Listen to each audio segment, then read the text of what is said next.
Today, we're going to talk about the incredible story of a drug that hundreds of millions of people take every single day, metformin.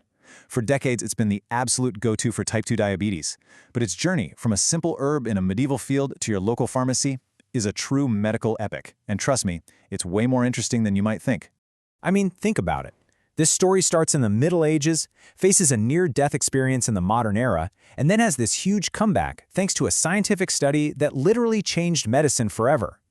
So the big question is, how on earth did a humble European herb become the pill that would define diabetes care for half a century? Let's dive in. All right, so first things first, let's just get a sense of where metformin stands right now. For a very long time, it was the undisputed champion, the first and most important weapon we had against type 2 diabetes. But things have changed. While it's still often the first piece on the board, it's not the automatic one-size-fits-all choice for every single person anymore. We've got new drugs on the scene, and that's made treatment a lot more personalized. And that, right there, is the central tension of metformin's story today.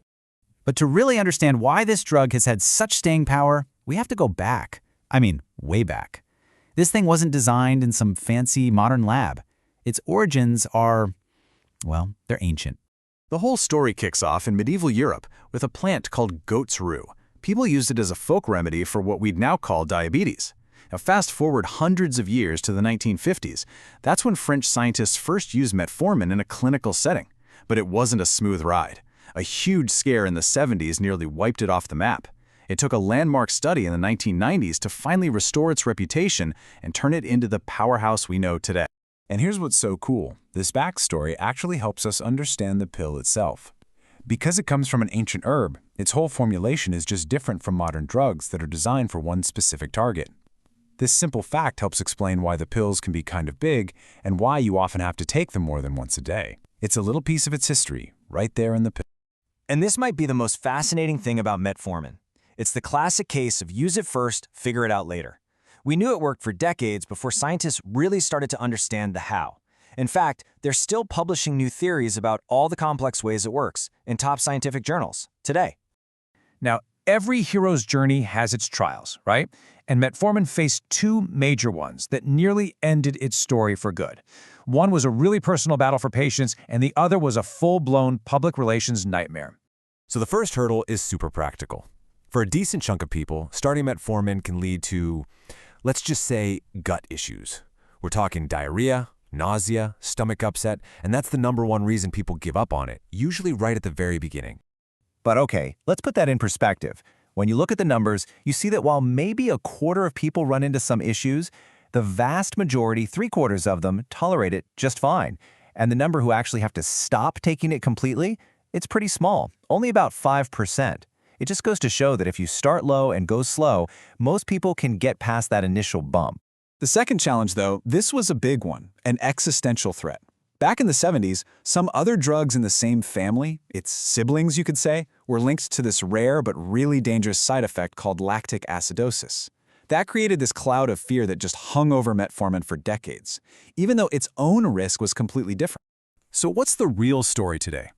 Well, a massive scientific review, looking at over 70,000 patient years of data, went searching for this exact problem. You want to know how many confirmed cases of lactic acidosis they found in the metformin group? 0. A big fat 0. It basically proved that the old fear, while understandable, was largely undeserved. So after surviving all that, metformin was about to have its big hero moment. This was the turning point that didn't just save its reputation, it made it a legend.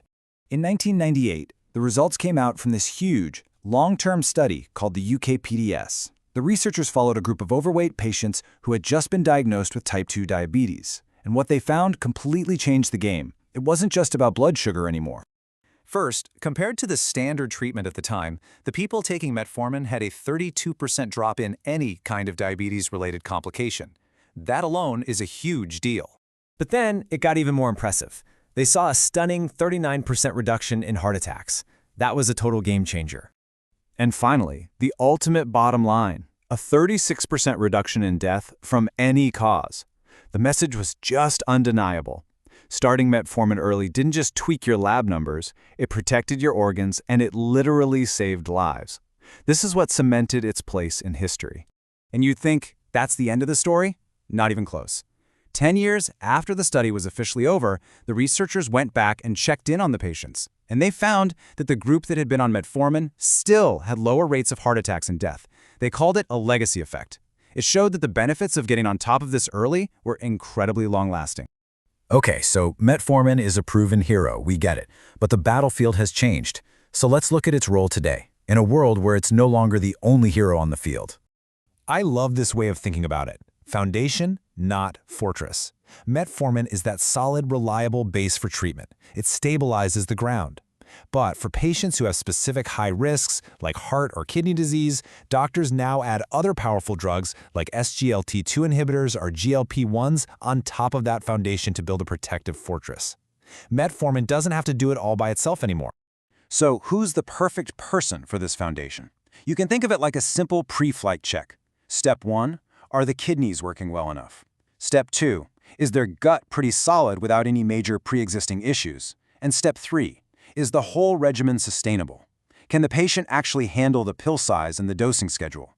If it's a yes to all three, then metformin is probably a fantastic place to start.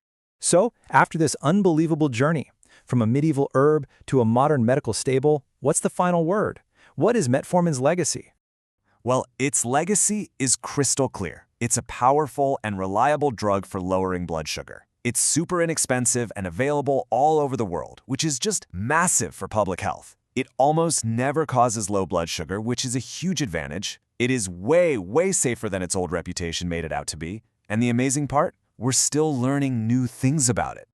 And that really is the perfect place to leave it. Metformin's story isn't over. It went from a folk remedy to a global standard of care, but that journey of discovery is still going.